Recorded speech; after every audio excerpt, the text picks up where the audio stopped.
नमस्कार दोस्तों, एक बार फिर से आप सभी दोस्तों का आपके अपने YouTube चैनल यू एंड वीडीवी पर बहुत बहुत स्वागत है। दोस्तों, आज के मुख्य समाचार हैं, दिन भर की बड़ी खबरें हैं, आप लोगों के लिए लेकर आए हैं। इसी एक वीडियो में लगातार हमारे साथ आगे बने रहिएगा, सभी बड़ी अपडेट्स आप तक पहुंचाएंगे। तो वही दोस्तों, खबरों की तरफ चलने से पहले आप लोगों से एक छोटा सा निवेदन है कि अगर आपने अभी तक हमारे YouTube चैनल को सब्सक्राइब नहीं किया है तो चैनल को फ्री में सब्सक्राइब करके बेल के आइकन को जरूर दबाइए। पहली बड़ी खबर जान लेते हैं। कोरोना पर पीएम मोदी को लेकर के बोले हैं बीजेपी के पूर्व नेता और मौजूदा टीएमसी के वरिष्ठ नेता यशवंत सिन्हा। 56 इंची छाती बेनकाब हो चुकी है। तो रवीश कुमार ने कहा, इस देश में किसी की जान की कीमत नहीं है। आप लोगों को बताते चलें, देश में कोरोना के मामले दिन पर दिन लगातार बढ़ रहे हैं। इस बीच प्रधानमंत्री नरेंद्र मोदी और केंद्र सरकार पर हमले भी लगातार तेज होते जा रहे हैं। देश के पूर्व वित्त मंत्री और टीएमसी के नेता यशवंत सिन्हा ने कहा है कि प्रधानमंत्री मोदी पूरी तरीके से बेनकाब हो गए हैं। तो वहीं पत्रकार रवीश कुमार ने कहा है कि अब इस देश में किसी की भी जान की कीमत नहीं रह गई है। तो वहीं यशवंत सिन्हा ने आगे कहा है कि भाजपा की रणनीति यही रही है कि मोदी जीत का श्रेय लेते हैं, लेकिन हार के समय बीजेपी मोदी को पीछे हटा देती है। प्रधानमंत्री जिस 56 इंच की बात करते थे वो अब बेनकाब हो गया है। देख सकते हैं, जबरदस्त तरीके से बीजेपी के पूर्व नेता यशवंत सिन्हा और रवीश कुमार भड़के हैं केंद्र सरकार पर। एक और बड़ी खबर सामने निकल के आ रही है। नारदा केस, मंत्रियों समेत ममता बनर्जी के चारों नेताओं की जमानत हुई रद्द। टीएमसी बोली, मोदी सरकार से बर्दाश्त नहीं हो रही है बंगाल की हार। आप लोगों को दोस्तों बताते चलें, पश्चिम बंगाल में नारदा स्टिंग केस को लेकर के बवाल हो गया है। ममता बनर्जी सरकार के 2 मंत्रियों समेत तृणमूल कांग्रेस के 4 नेताओं को आधी रात के करीब जेल भेज दिया गया। तो वहीं आप लोगों को बताते चलें, सभी नेताओं को सीबीआई ने छापेमारी के बाद गिरफ्तार कर लिया था। लेकिन यहां पर सबसे बड़ा प्रश्न यही हो रहा है कि आखिर टीएमसी के नेताओं पर ही ये कार्रवाई क्यों नहीं हो रही है। बीजेपी में शामिल हो चुके मुकुल रॉय और यहां पर शुभेंदु अधिकारी को सीबीआई ने गिरफ्तार क्यों नहीं किया है, क्योंकि वह लोग भी इस पूरे मामले में शामिल थे। तो वहीं तृणमूल कांग्रेस ने बीजेपी नीति केंद्र सरकार पर विधानसभा चुनाव में हार के बाद राजनीतिक प्रतिशोध के लिए सीबीआई के इस्तेमाल का आरोप लगाया है। तृणमूल कांग्रेस के प्रवक्ता कुणाल घोष ने बीजेपी पर निशाना साधते हुए कहा है कि बंगाल में रोजाना आने जाने वाले जिन मुसाफिरों को राज्य की जनता ने चुनाव में पूरी तरह से नकार दिया, उन्होंने इस महामारी के संकट के बीच पिछले दरवाजे से घुसने की साजिश रची है। उन्होंने भी तृणमूल कार्यकर्ताओं से संयम बरतने का आग्रह यहां पर किया है। देख सकते हैं कि जबरदस्त तरीके से टीएमसी यहां पर हमलावर हो चुकी है। केंद्र सरकार और राज्यपाल को भी यहां पर ले रही है टीएमसी निशाने पर। एक और बड़ी खबर जान लेते हैं। हाई कोर्ट की योगी सरकार को लेकर के तल्ख टिप्पणी, कहा राम भरोसे चल रही है उत्तर प्रदेश की स्वास्थ्य व्यवस्था। आप लोगों को दोस्तों बताते चलें, इलाहाबाद हाई कोर्ट ने प्रदेश के छोटे शहरों, कस्बों व ग्रामीण इलाकों में संक्रमण तेजी से बढ़ने तथा मरीजों के इलाज में हो रही लापरवाही पर तीखी टिप्पणी करते हुए कहा कि सूबे की स्वास्थ्य व्यवस्था राम भरोसे ही चल रही है, इसमें तत्काल सुधार की आवश्यकता है। हाई कोर्ट ने यह तल्ख टिप्पणी तब की है जब योगी आदित्यनाथ खुद कह रहे हैं कि उत्तर प्रदेश में सब चंगा से कोई भी किसी को परेशानी नहीं हो रही है। लेकिन हाई कोर्ट ने कड़ी फटकार लगा दी है योगी सरकार को। एक और बड़ी खबर जान लेते हैं।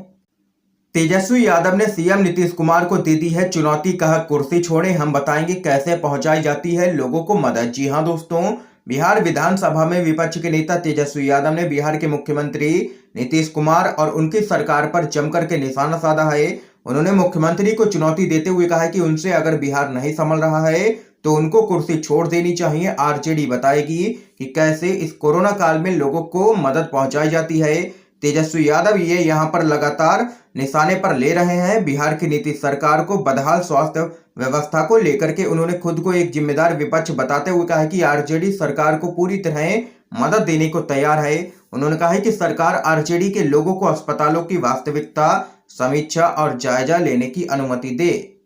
तो वहीं उन्होंने नीतीश कुमार से आगे कहा है कि अगर सरकार इनसे नहीं संभल रही है तो कुर्सी छोड़ दीजिए, आप हमें मौका दीजिए, हम दिखाएंगे कि काम कैसे होता है। उन्होंने सरकार को पूरी तरह सफल बताते हुए कहा है कि अस्पताल में डॉक्टर नहीं है, दवा का अभाव है, मरीजों को ऑक्सीजन नहीं मिल पा रही है। उन्होंने आगे कहा है कि अगर आरजेडी बेड, दवा, जगह, ऑक्सीजन सभी की व्यवस्था कर भी दे तो डॉक्टर और नर्स की बहाली करना तो सरकार का ही काम है। ये यहां पर कहना है आरजेडी की नेता तेजस्वी यादव का। अगली बड़ी खबर जान लेते हैं।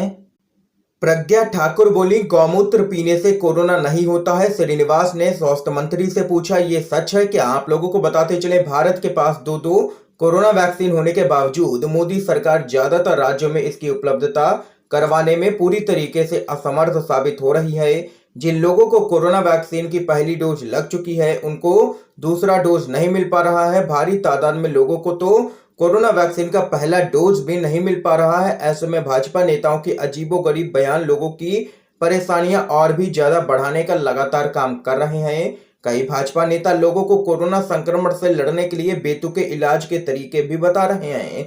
इस बीच भाजपा की नेता और भोपाल से सांसद साध्वी प्रज्ञा ठाकुर का एक वीडियो सोशल मीडिया पर काफी वायरल हो रहा है, जिसमें वह लोगों को गौमूत्र पी करके स्वस्थ रहने की सलाह दे रही हैं। प्रज्ञा ठाकुर दावा कर रही हैं कि गौमूत्र का अर्क पीने से फेफड़ों का संक्रमण दूर होता है, इसलिए लोगों को हर रोज गौमूत्र पीना चाहिए, जिससे कोरोना वायरस भी उनका कुछ भी नहीं कर पाएगा। तो वहीं दोस्तों, आगे आप लोगों को बताते चलें, प्रज्ञा ठाकुर के इसी वीडियो को शेयर करते हुए कांग्रेस पार्टी के नेता श्रीनिवास बेवी ने मोदी सरकार पर तंज कसा है। उन्होंने केंद्रीय स्वास्थ्य मंत्री डॉक्टर हर्षवर्धन से पूछा है कि सर, क्या यह वाक्य में सच है क्या? ये यहाँ पर दोस्तों देख सकते हैं कि लगातार भाजपा नेताओं की तरफ से बेतुके बयान सामने निकल के आ रहे हैं। कोई कहता है कि कोरोना के इलाज में गोबर काम आएगा, तो कोई कहता है गौमूत्र, तो कोई कहता है कि कोरोना वायरस के इलाज में यहाँ पर रामचरितमानस का पाठ कीजिए, कोई कहता है हनुमान चालीसा का पाठ कीजिए। ये है भाजपा के तमाम नेता जो लगातार यहाँ पर अजीबोगरीब बयान जारी कर रहे हैं। आप लोग क्या कुछ कहना चाहते हैं? ऐसे नेताओं को जरूर बता सकते हैं। अगली बड़ी खबर जान लेते हैं। कोरोना की तीसरी लहर बच्चों पर ना बर पाए कहर, राहुल गांधी का केंद्र को अलर्ट। बोले, भविष्य के लिए मोदी सिस्टम को जगाना जरूरी है। आप लोगों को बताते चलें, देश भर में कोरोना वायरस की दूसरी लहर का कहर थमने का नाम नहीं ले रहा है। दूसरी लहर में कोरोना ने सबसे ज्यादा युवाओं पर कहर बरपाया है। जानकारों ने ऐसी आशंका जताई है कि तीसरी लहर में कोरोना बच्चों को अपना शिकार बना सकता है। ऐसे में देश में तीसरी लहर की दस्तक से पहले कांग्रेस के पूर्व अध्यक्ष राहुल गांधी ने केंद्र की मोदी सरकार को अलर्ट किया है और अभी से ही बच्चों को कोरोना से बचाने के लिए कदम उठाने के लिए कहा है। दरअसल दोस्तों, आप लोगों को बताते चलें, राहुल गांधी ने ट्वीट कर कहा, आने वाले समय में बच्चों को कोरोना से सुरक्षित करना ही होगा। पीडियाट्रिक स्वास्थ्य सुविधाएं और वैक्सीन इलाज के प्रोटोकॉल अभी से तैयार होने चाहिए। देश के भविष्य के लिए वर्तमान मोदी सिस्टम को नींद से जगाना बहुत जरूरी है। तो वहीं एक और बड़ी खबर जान लेते हैं।